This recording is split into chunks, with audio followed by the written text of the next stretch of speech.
Eu queria começar o nosso tempo juntos aqui, colhendo alguns testemunhos de vocês. Queria que alguns de vocês, pudessem pensar se vocês se lembram da conversão de vocês. Do momento em que Jesus foi comunicado a vocês.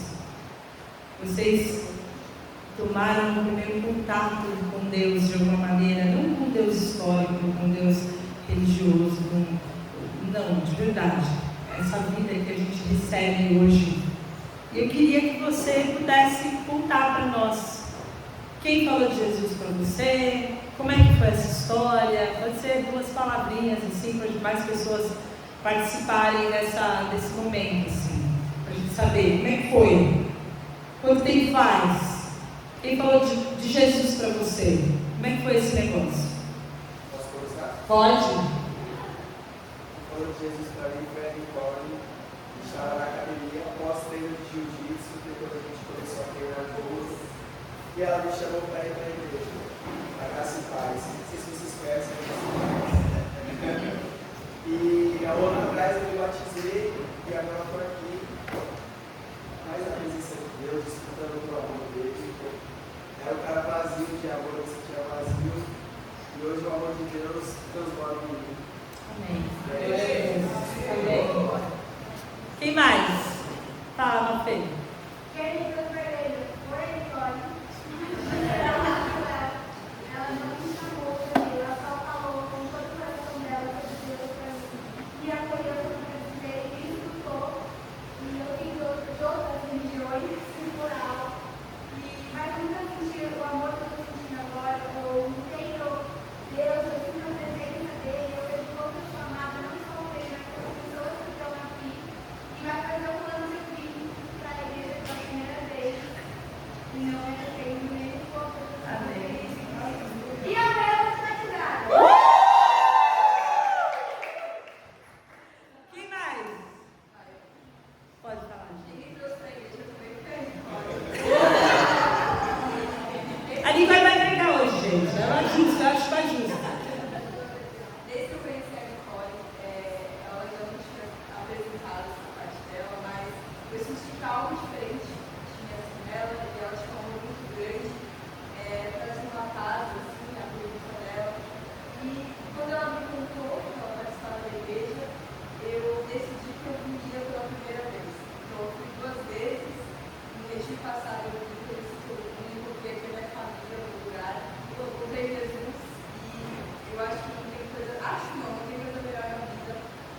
você?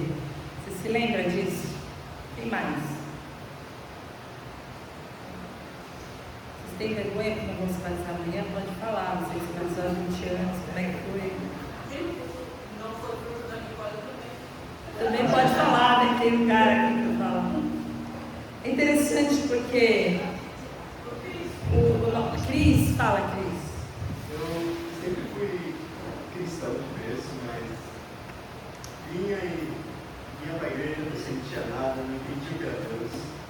Mas há cerca de 2 anos atrás eu tive uma experiência sozinho com ele, no meu quarto. Eu estava passando um momento muito difícil na vida.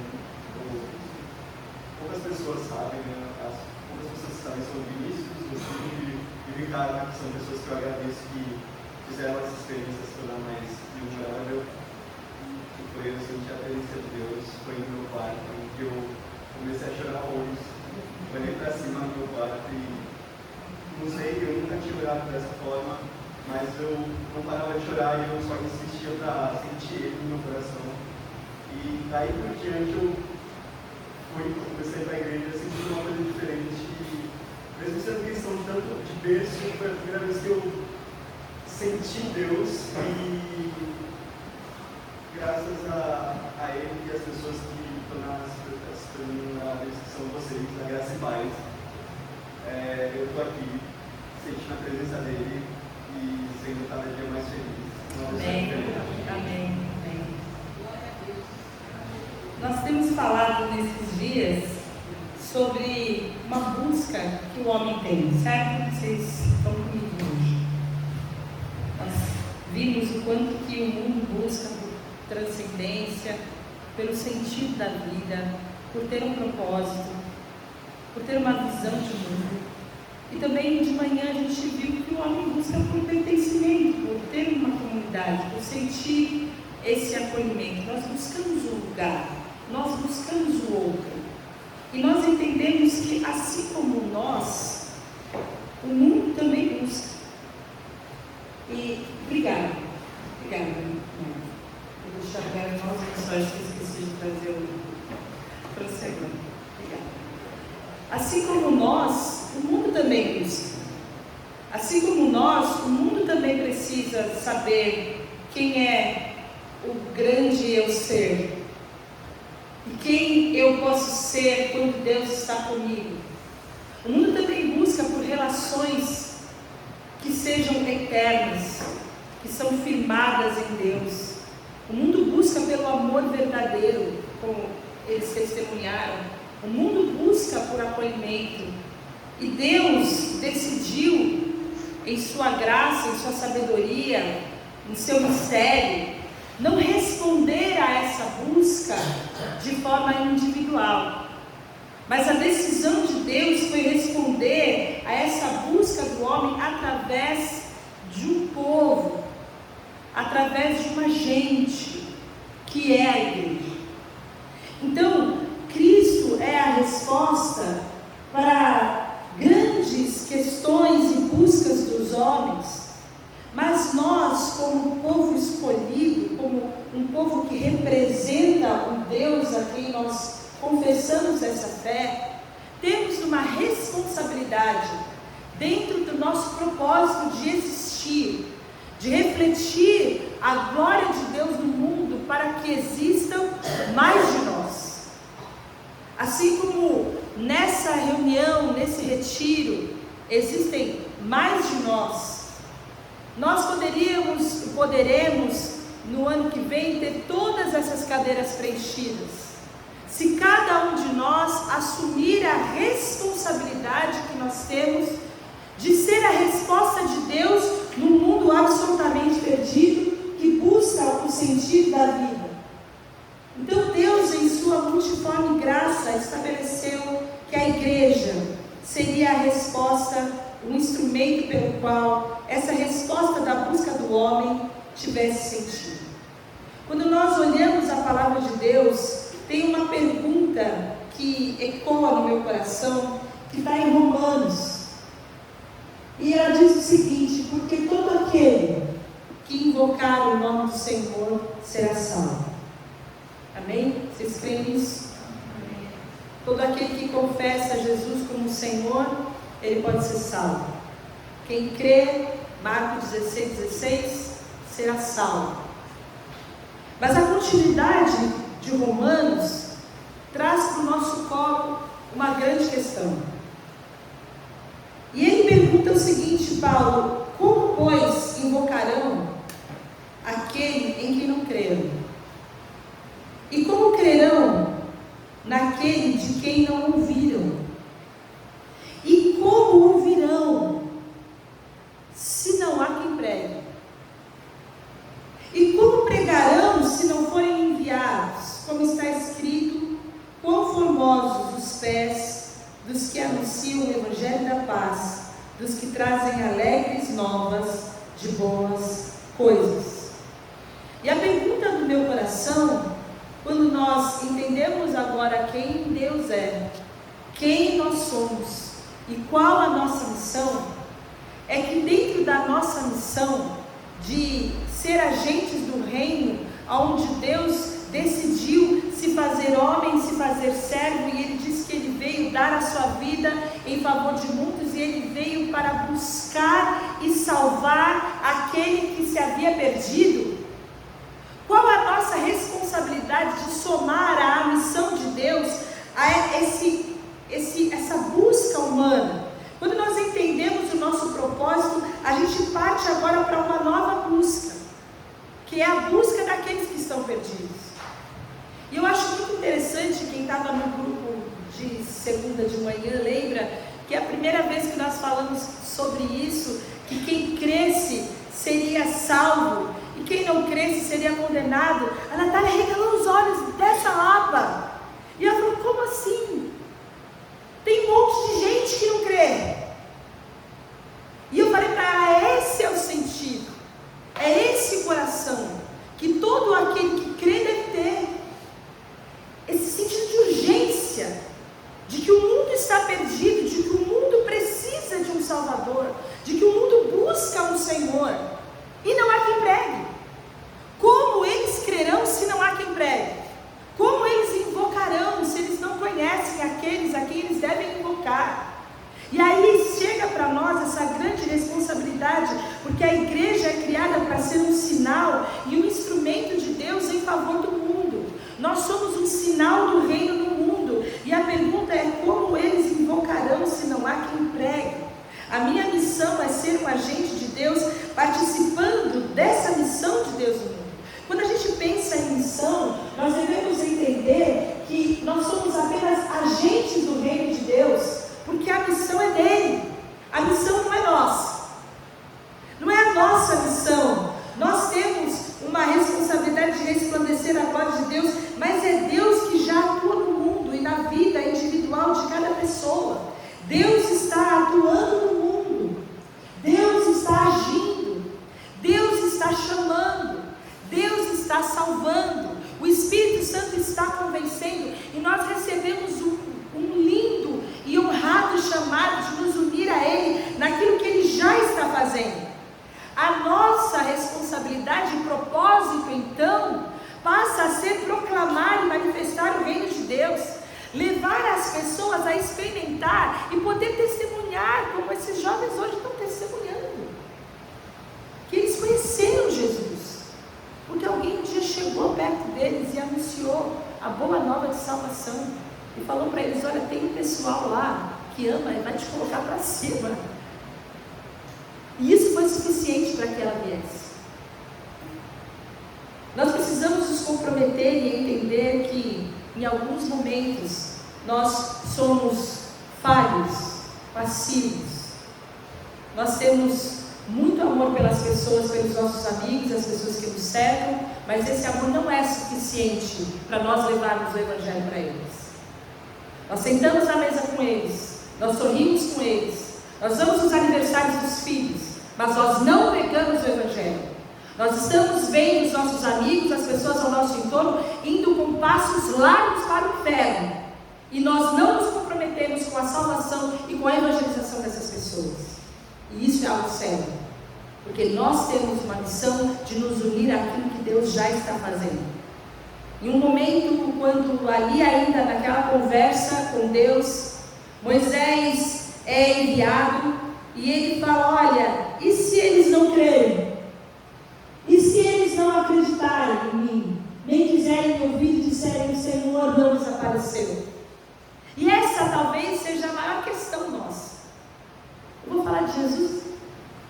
E se eles não crerem? Se eles não quiserem? E se eles não tiverem que dar ouvidos? O que é que vai acontecer?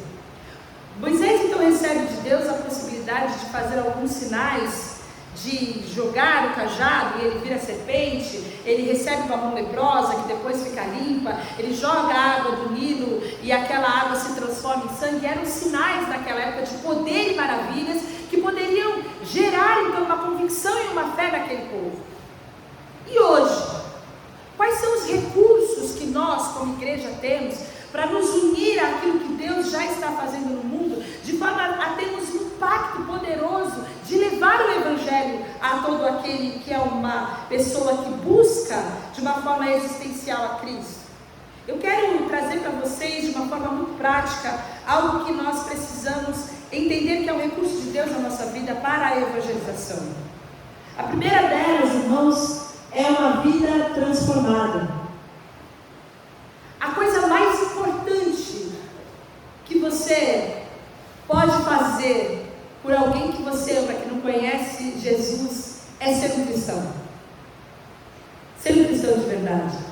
Aquela musiquinha que as crianças cantavam: seja um cristão de verdade, com palavras, ações e atitude. Seja um cristão de verdade. Seja comprometido com o reino. Tenha um caráter moldado por Cristo. Gálatas 2:20, já não sou mais eu quem vive, mas Cristo vive em mim. Agora é Cristo que vive em mim. Tenha coerência na fé que você professa e na vida que você vive. Permita que o fruto do Espírito seja uma evidência no reino de Deus. Seja alguém cheio de amor, seja alguém cheio de paz, seja alguém cheio de bondade. Tenha benignidade. Permita que os traços do Espírito Santo alcancem as pessoas que estão ao seu redor. Você precisa entender que você pode ser, eu falava com a Rita sobre isso hoje de manhã, no devocional, a única carta aberta que os seus amigos vão ler. A carta de amor de Deus que os seus amigos vão ler. Você precisa entender que nosso tipo de fé cristã precisa ser uma fé poderosa, piedosa, e a vida que a gente vive dentro da igreja, com os irmãos, precisa se expressar também do lado de fora. O mundo precisa de Deus. Nosso ambiente de trabalho precisa de Deus. Nós precisamos ter um compromisso com isso. Em Atos 8, quando Saulo ainda estava consentindo com a morte de Estevão, a gente vê que naquela ocasião teve uma grande perseguição. Uma grande perseguição que fez com que aquele povo fosse disperso. O texto fala no versículo 3 que eles foram dispersos pelas regiões da Judéia e da Samaria, e os que haviam sido dispersos pregavam a palavra por onde quer que fosse. Aquele povo de Deus era tão comprometido com Deus que aonde quer que eles estivessem, o reino de Deus seria levado. Seria o equivalente a gente passar a ter uma perseguição hoje, onde a gente não pode mais falar do reino. E eles descobrem então que tem um povo lá que está falando de Jesus, eles estão ajuntados, a gente vai lá, a gente vai prender todo mundo. Estevão tinha acabado de ser morto, mate. E por causa então dessa grande perseguição, cada um de nós vai para um lugar, e a gente não pode se ajuntar mais. A gente não tem mais a liberdade de celebrar, a gente não tem mais a liberdade de cultuar, a gente não vai ver os nossos filhos crescendo juntos, a gente não vai voltar aqui todo ano. Mas o que acontece nesse ambiente que a palavra fala, é que aonde eles tinham sido dispersos, a palavra de Deus foi pregada. O Evangelho não é algo para ser vivido dentro de 4 paredes. O Evangelho não é para ser vivido só nos nossos ajuntamentos. O Evangelho é para ser pregado aonde quer que nós estejamos. E quando nós entendemos isso, irmãos, nós entendemos que essa é a nossa missão, é resgatar um conceito de proclamação da igreja primitiva. É levar o Evangelho aonde as pessoas estão. nós recebemos esse exemplo, é levar o Evangelho na sala de aula ou levar o Evangelho no tatame. É levar o Evangelho no salão de beleza, como nós temos tantos testemunhos dados pelo Dan aqui. É levar o Evangelho no seu escritório, é levar o Evangelho quando você está num ajuntamento com outras pessoas. Porque aonde você está, a graça de Deus está. E por eu ser cristão, a minha vida vai ser definida por alguém que reflete a graça de Deus. Mas a segunda coisa, além da gente ter um compromisso real com o Senhor, um compromisso profundo com o Senhor, é nós termos a palavra de Deus proclamada. Nós precisamos aprender a falar. O cristão revela a Cristo quando ele prega. Jesus passou 30 anos da sua vida, mas o seu ministério teve início quando ele começou a pregar. A palavra de Deus precisa ser anunciada, ensino, anúncio explícito. Você precisa apontar para os outros quem é Cristo, o que Ele fez na sua vida. Você precisa ter um testemunho pessoal do que Deus fez, mas também do que Deus está fazendo. O que Deus está fazendo na sua vida? Pelo que você está orando? Qual foi a última resposta de oração que você teve? Qual foi a última vez que Deus interferiu de uma forma poderosa na sua vida, na sua mente, no seu coração? Que você pode contar isso para as outras pessoas. Porque pode ser que você não fale porque não está acontecendo nada na sua vida espiritual. Você não tem nada com Deus, você não lê a Bíblia, você não sabe nem um versículo, você não tem tempo de oração, você não tem tempo de devoção, você não tem contato com Deus, você tem contato com... Você pode falar, olha, cantou umas músicas lá e tal, mas você não tem como falar sobre uma vida que você não vive. E isso é muito sério, porque nós precisamos proclamar, nós precisamos ter a defesa da nossa fé. Tem um versículo em 1 Pedro 3,15 que fala que nós precisamos santificar a Cristo no nosso coração. Esse é o primeiro passo. Que Cristo não seja só santo, mas Cristo seja santo em primeiro lugar no meu coração, que Ele tenha um lugar de preeminência no meu coração, que Ele seja o primeiro no meu coração. E estar sempre preparados para responder com mansidão e temor a qualquer que vos pedir a razão da esperança que há em vós. Se alguém chegar para você e falar, mas me fala essa coisa aí, quem é Jesus? O que você pode dizer para essa pessoa? Quem Jesus é para você? O que Ele tem feito na sua vida? Porque a palavra de Deus fala em Romanos 10 que a fé vem pelo ouvir e o ouvir pela palavra de Cristo. Se nós somos salvos pela fé, essa fé precisa ser pregada, porque eles não poderão crer se não houver quem pregue. E essa deve ser a urgência do nosso coração. É isso que traz credibilidade à nossa mensagem, quando nós conhecemos a palavra de Deus. Pode ser que você fale, mas eu não sei falar. Aprende. Você aprende tanta coisa. Aprenda a falar. Aprenda a dar a razão da sua fé. Aprenda a falar sobre Jesus. Aprenda quais são os 5 passos da salvação. Aprenda a acolher pessoas. Aprenda a ouvir pessoas. Se dedique e se prepare para dar a razão da sua fé, porque isso é uma direção de Deus para nós como igreja. Nós gastamos tanto tempo querendo influenciar as pessoas de tantas maneiras, mas a maior influência, o maior poder, a maior graça, o maior amor que você pode revelar a alguém é levar Cristo, levar o Evangelho da salvação.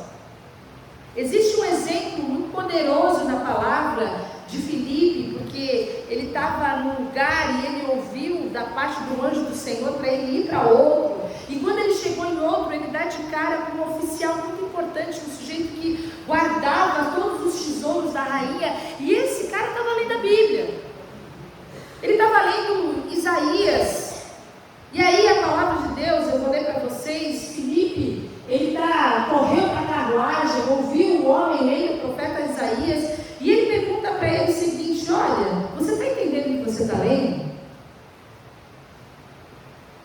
Você está buscando, porque todo homem tem uma busca, mas eu vou ser agora um agente de Deus para trazer a resposta dessa busca para você. Então a palavra fala que ele anunciou, ele falou, ele verbalizou as boas novas de Jesus. E aí ele viu a água e ele fala: olha, aqui tem água, eu quero me batizar, tem alguma coisa que impede. Ele confessa a Cristo como Senhor e ele é batizado. Proclamar, irmãos, é uma manifestação da nossa missão, da missão de Deus, e isso é inegociável. Nós precisamos ter uma vida cristã coerente, mas nós também precisamos falar de Jesus. Você não vai se safar dessa. Tem uma terceira coisa, um terceiro compromisso, uma terceira responsabilidade, mas é também um grande recurso. E nós falamos sobre isso hoje de manhã, que é o amor prático, é a comunhão. E o exemplo foi dado quando a Júlia falou da Mafê: olha, tem um amor lá. E é um negócio diferente. Porque o amor é uma grande proclamação. Nós falamos muitas vezes no decorrer desse retiro que o mundo vai conhecer que nós somos discípulos de Jesus quando nós nos amarmos uns aos outros. Mas é um amor prático, gente. Amor não é sentimento, amor é ação, amor é verbo.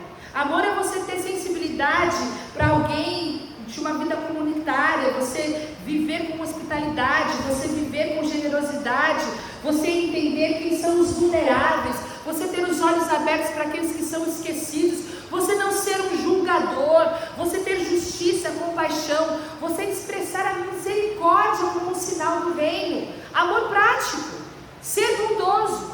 A bondade é fruto do Espírito, a benignidade é fruto do Espírito. Nós precisamos nos comprometer em ser a resposta de Deus, ser a padaria de Deus para aquele que está orando pelo pão nosso de cada dia. E tem pão na sua despensa apodrecendo, e você não partilha aquilo que sobeja na sua vida.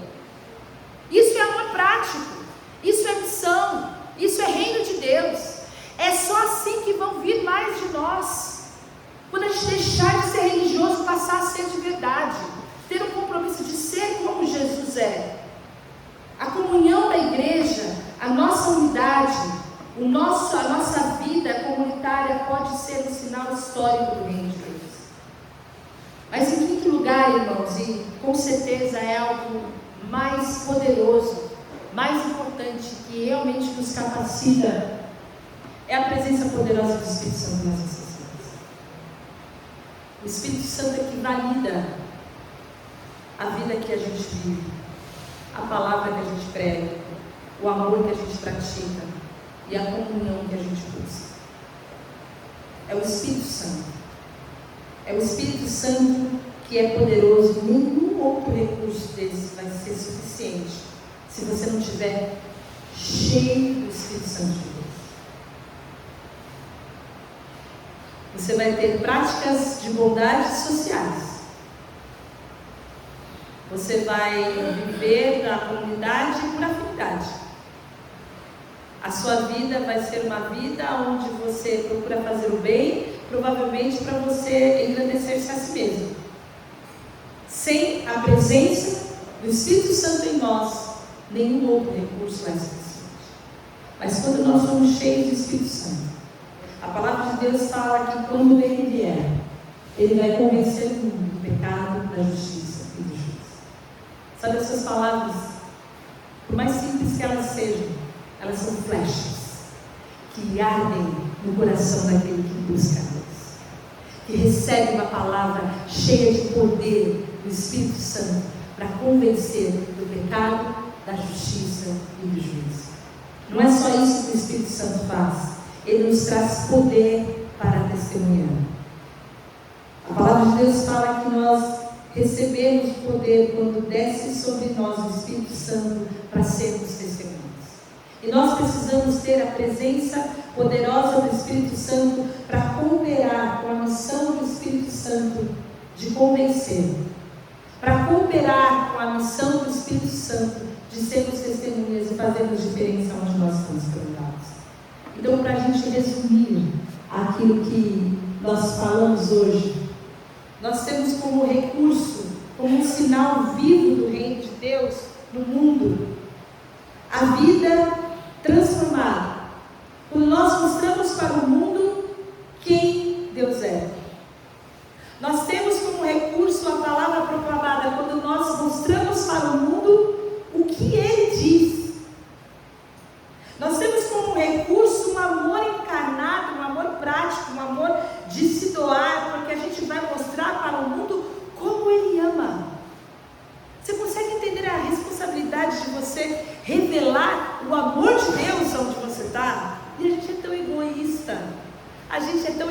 egocêntrico. A gente tem tantas limitações, a gente é tão preguiçoso. A gente ama tanto o conforto. São tantos impedimentos pessoais, nós estamos tão preocupados com a nossa vida e tão despreocupados com aquilo que Deus está fazendo no mundo. Mas quando nós entendemos que nós somos responsáveis por revelar como Ele ama, com quem Ele caminha, como que o povo que Deus está junto vive, e por último, como que Deus age. Quando nós entendemos isso, irmãos, nós estamos prontos para sermos participantes do reino de Deus e da missão de Deus. A gente não veio aqui só para receber uma resposta de que Cristo é tudo em nós, porque dele, por Ele e para Ele são todas as coisas. A gente não veio aqui para ouvir mais uma vez que nós devemos buscar em primeiro lugar o reino de Deus, porque em Cristo eu encontro a busca pela transcendência, em Cristo eu encontro a busca pelo sentido da minha vida, em Cristo eu encontro os meus irmãos. Eu não vim aqui só para receber respostas, eu vim aqui para receber capacitação do Espírito Santo de Deus, para ser resposta no mundo, para me comprometer com esse evangelho que precisa chegar lá. Quão formosos são os pés daqueles que levam as boas novas de grande alegria. Que coisa linda quando você se compromete com o reino de Deus, com o amor de Deus e com a palavra de Deus, e a palavra de Deus é viva em você. E quando você fala, a palavra de Deus flui e ela atinge, e o amor de Jesus chega em outros corações. Irmãos, de forma natural nós não vamos ser essa resposta, mas cheios do Espírito Santo de Deus nós vamos ser. Nós vamos ser as mãos que abraçam, nós vamos ser os ouvidos que acolhem, nós vamos ser o coração que aquece outros corações, nós vamos ser a resposta de Deus. E eu quero chamar o seu coração nessa noite para esse comprometimento, porque o amor doa. Da mesma maneira que você recebeu, você está sendo chamado por Deus num compromisso nessa noite, nesse lugar, nesse começo do ano, para também doar o amor que você recebeu. Outras pessoas precisam de Jesus. Nós somos responsáveis por levar Jesus. Vocês entendem a seriedade daquilo em que nós estamos inseridos?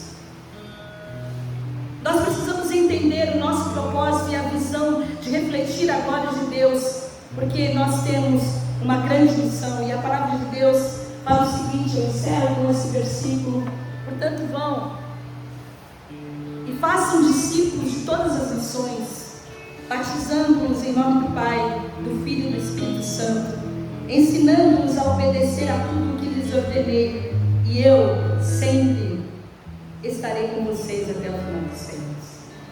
Pode ser que você pergunte: quem eu sou para ir? E Jesus responde novamente: eu estarei com você. Quando você abrir a boca, Jesus garante aqui em Mateus 28: eu estarei com você.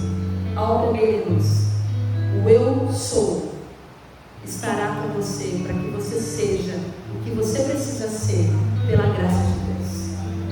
Que Deus possa gerar esse compromisso no nosso coração. Eu quero que vocês ouçam essa música antes da gente orar.